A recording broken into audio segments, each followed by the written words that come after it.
que en el momento en el que vamos a grabar esto es el Día Mundial de la ELA. ¿En serio? Sí, no tenía ni idea, pero bueno, Tampoco. es que esto efectivamente coincide con unos días después del anuncio de este de exfutbolista famoso, de Juan Carlos Mm, Unzué, de que tiene mm, esta enfermedad que es muy desconocida. De hecho, yo tuve en este sí. podcast a una chica eh, cuyo padecimiento es la esclerosis múltiple, una chica que es paciente de esclerosis Mm, múltiple y tiene muchos problemas porque la gente confunde una enfermedad con correcto. la otra. Entiendo que el origen a lo mejor es similar, porque ambas se llaman esclerosis. No tengo ni idea, Raquel. Te pregunto a ti para que Sí, me sí. Mm. ilustres. Pues mira, verás, para empezar, es verdad que los síntomas son completamente distintas. O sea, en el sentido de que tienes la esclerosis múltiple, la EM, ¿no? Y luego la Mm. esclerosis lateral amiotrófica, que se llama ELA. Y se llama lateral realmente por cuestiones anatómicas, es decir, pero realmente no tiene nada de lateral. Es decir, al final es sintomática general, ¿no? Pero fundamentalmente, si bien, como dices, los orígenes de ambas enfermedades son muy desconocidos porque yo tengo, esta ya es mi impresión personal, que son multiparamétricas, que en realidad no es un único factor, como ocurre en muchas enfermedades neurodegenerativas como esta, sino que realmente son un acúmulo de factores que pueden venir de diferentes vías, ¿no? Pero bueno, en el caso de la esclerosis múltiple, fundamentalmente hay una degeneración neuronal, pero tanto a nivel del sistema nervioso central como el del periférico, es decir, el que incluiría todo lo que es la inervación de los músculos, ¿no?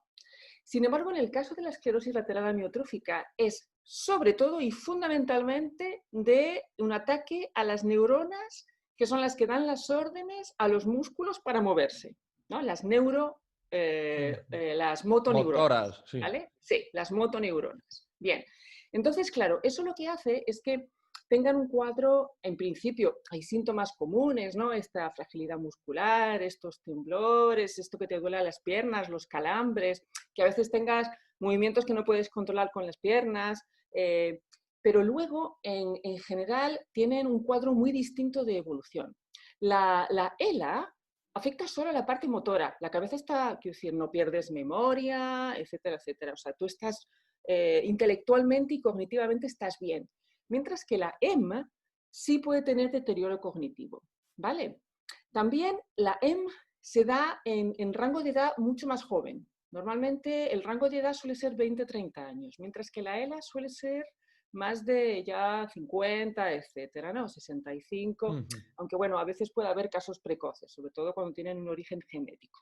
Bien, luego, con respecto a la evolución, también son distintas, porque fatalmente la ELA es letal. La vida media son 3-5 años, aunque hay un pequeño porcentaje, un 10%, que llega hasta 10 años. Sin embargo, la esclerosis múltiple normalmente son como brotes, ¿vale? Entonces, puedes tener momentos en los que tienes un brote, épocas en las que estás mejor, ¿vale? Y no es letal. Es Ujú. decir, que tú puedes realmente tener, digamos, una esperanza de vida relativamente normal. Eso sí, con dolores, con calambres, con rollos, pero entonces, como comprenderás, tienen una estructura y una evolución muy distinta, ¿no? Y luego los orígenes en ambos casos, bueno, las dos se llaman enfermedades raras, ¿no? Primero porque realmente tienen una incidencia relativamente pequeña en la población y segundo porque hay muchísimas causas desconocidas, ¿no? Y también se consideran dentro de las enfermedades que llamamos autoinmunes, pero tampoco eso está tan claro, en el sentido de que, bueno, ¿qué hace una enfermedad autoinmune?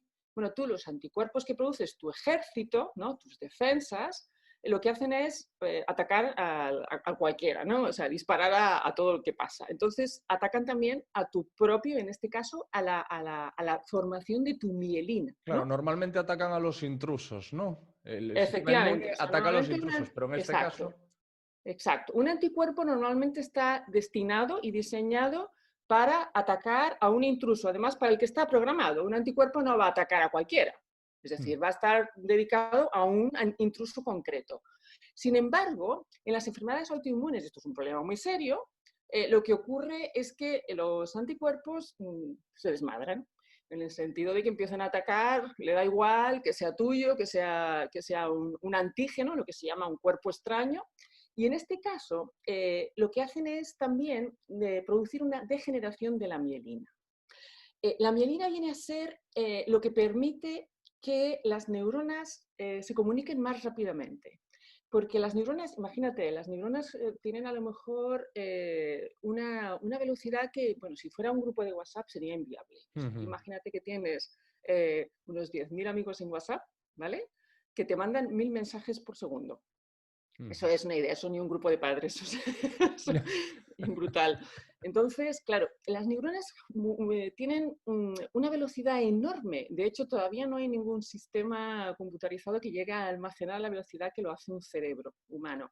Entonces, una de las estrategias que utilizan es tener mielina. Y la mielina lo que permite, y eso es muy importante sobre todo en las motoneuronas, porque son neuronas muy largas. Fíjate que nacen, ¿no? Nacen de la parte superior y luego se prolongan hasta los músculos, sobre todo los músculos voluntarios, los que movemos voluntariamente, un brazo, una pierna, la cara, etcétera, ¿no? Entonces, claro, en ese caso lo que ocurre es que la mielina es tremendamente importante porque lo permite, es como grasa, es como una especie de, podría ser una especie de capa de grasa y proteína. Sí. Lo que permite es que en lugar de tener que mandar el mensaje a lo largo de todo ese recorrido que puede llevar metros, ¿no? Pues lo que hacen es hacerlo de forma saltatoria. Es decir, la información no va a lo largo de todo ese nervio, sí. ¿no? Sino que lo hace de manera a trompicones. Y eso, la mielina es fundamental. Como que coge atajos, ¿no? La información. Correcto. Vale. Sería como ir dando saltos, ¿no? Se llama, de hecho, conducción saltatoria. Es como ir dando saltos y eso le permite ir a mayor velocidad. Con lo cual, si tienes una reducción de mielina, lo primero que vas a notar es que todo va mucho más lento. Y entonces la capacidad de respuesta y de reacción también es mucho más lento, ¿no? Y por eso, en el caso tanto de la EMC como de la ELA, se consideran que tienen una componente que puede ser precisamente autoinmune, porque se observa una degeneración de la mielina. Pero en el caso de la ELA en particular, hay otros factores. Por ejemplo, que de hecho uno de los medicamentos más usados contra la ELA, que se llama Riluzol, lo que intenta es controlar una molécula que se llama ácido glutámico. Te sonará el glutamato, ¿no? Sí. El glutamato, además, fíjate que fue el que desencadenó el sentido que llamamos umami, porque fue precisamente un japonés, un químico japonés, que empezó a preguntarse por qué la sopa de algas que ellos utilizan, la dashi, ¿no? Porque tenía ese sabor que te decía esta sensación de placer, ¿no? Entonces, cuando se puso a analizar, descubrió el ácido glutámico, que lo llamaron Ajinomoto o Ajinomoto, ¿vale? Que significa precisamente eso, ¿no? Glutamato. Hay un suplemento, hay un suplemento alimenticio de Ajinomoto o algo así. Bueno, verás, el ácido glutámico está en muchos alimentos naturales, por ejemplo, quesos, carnes tipo magra o también los pescados, pero también se añade como aditivo en muchos alimentos precisamente para incrementar ese sabor, vale. Porque el umami es lo que da una sensación de placer. Te hace que, por ejemplo, el salado sea como más placentero, sí. Te incentiva los sabores, ¿no? Entonces, por ejemplo, se usan en las cremas, en las sopas, en muchas carnes preparadas, vale. ¿Entiendes? ¿No? Entonces ya sí. Se añade precisamente para incrementar esa parte. Pero el ácido glutámico también se libera en las neuronas, ¿no? Pero claro, vamos a ver, las neuronas necesitan dos cosas. Necesitan excitarse, entonces para eso lo que hacen es, se comunican, entre otros, liberando sustancias, ¿no? Y una de las sustancias que liberan es ácido glutámico, fíjate. Y la otra es también reducir un poco la respuesta, porque si estamos siempre estimulando, excitando, y nunca reducimos la respuesta, pues entonces tenemos una hiperexcitación, ¿no? Que es también lo que ocurre en el caso de la ELA, ¿vale? Entonces, hay un fenómeno que lo que ocurre es que tienes una producción excesiva de este ácido glutámico que no se compensa con nada, ¿vale? Porque está faltando otra molécula que es la que dice, mira, vamos a ralentizar y a reducir esto, que es el GABA. Entonces, el Riluzol es el medicamento que utilizan precisamente para intentar controlar y regular la producción de ácido glutámico, ¿no? Entonces, bueno, evidentemente no cura, pero al menos reduce los síntomas terribles, ¿no? Porque tú piensas... Ralentiza, claro, ¿no? Lo ralentiza un poco. Efectivamente, lo ralentiza y te hace tener una mejor calidad de vida, ¿no? Tú piensas, claro, que una persona que tiene problemas para hablar, que las neuronas hablen con sus músculos, pues los síntomas son de todo tipo, ¿no? Claro. Por ejemplo, te puede faltar el tragar, ¿no? Claro, Muchas deglutir, ¿no? personas, de Pues tener hecho, problemas para deglutir, para... exacto, que se llama disfagia.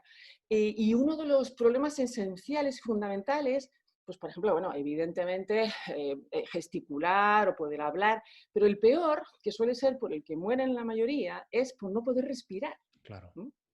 Porque claro, para respirar hace falta músculo. Hace falta, por una parte, que el diafragma, ¿no? Se aplane, que es este músculo que tenemos, bueno, que los carniceros le encanta, el bichillo de la asadura lo llaman aquí, ¿no? Esta pieza de carne que está justo debajo de los pulmones y las costillas. Y luego también necesitas expandir la caja torácica.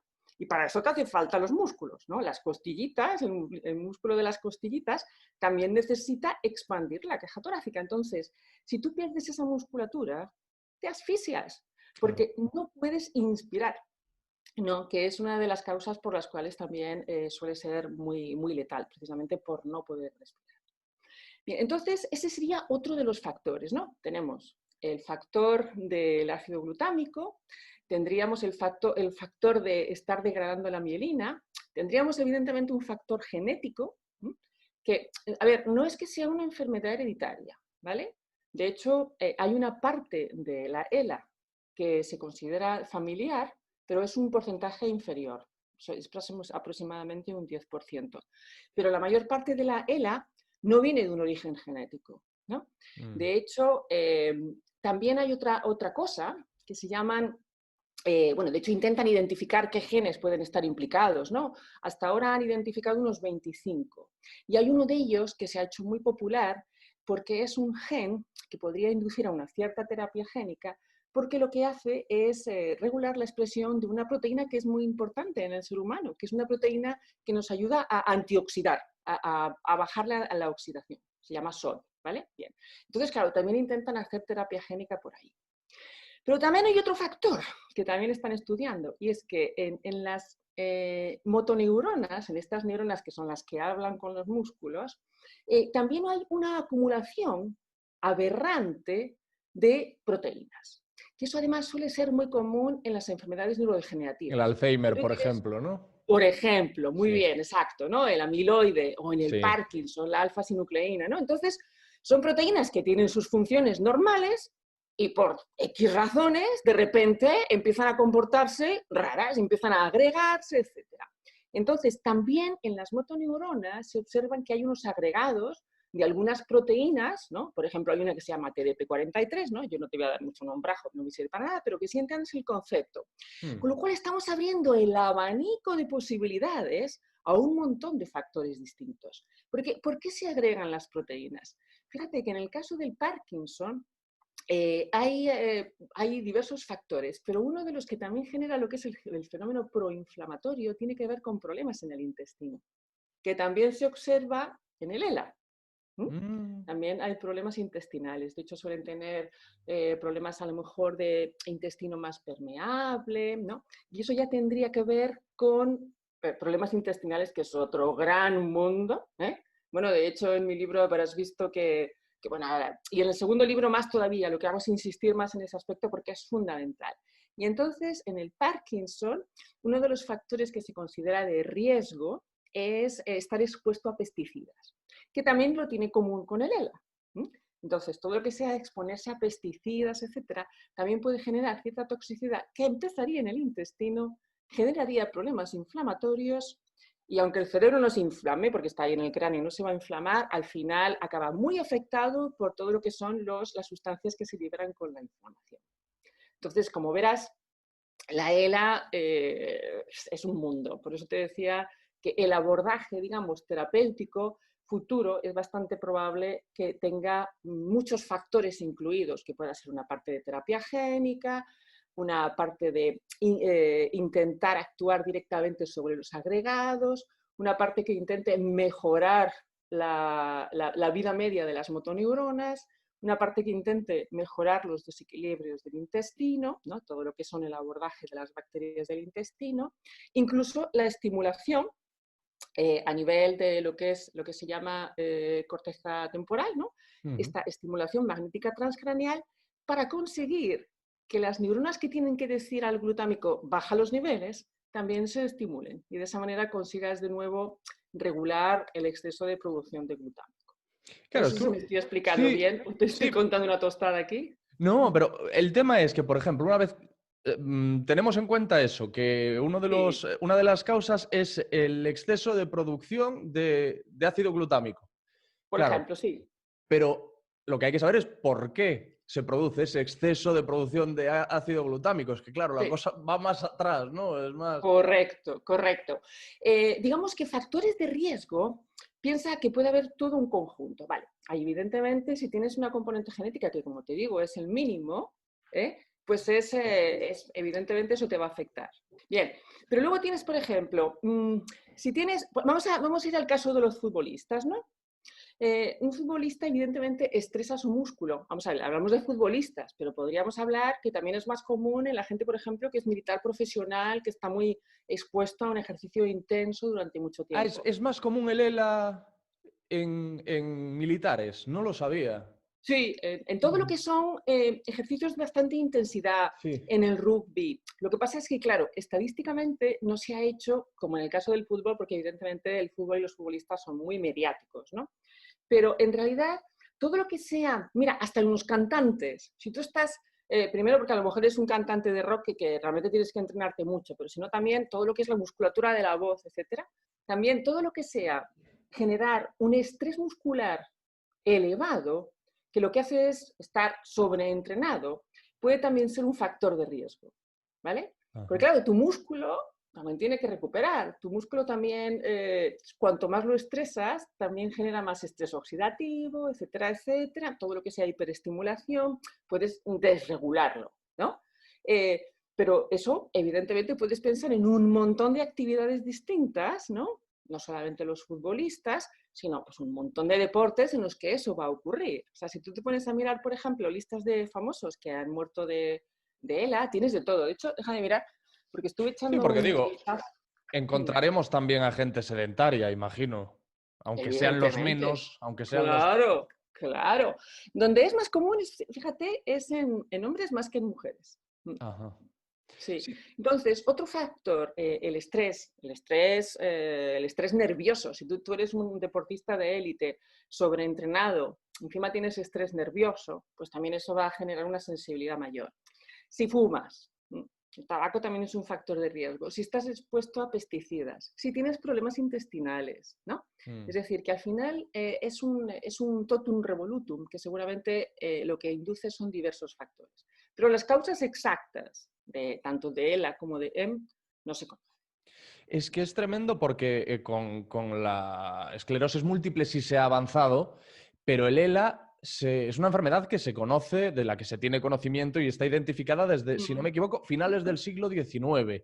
Y a Sí, día de hoy, como tú bien has dicho, se consigue ralentizar, pero vamos, estamos hablando, creo que de meses, en circunstancias normales.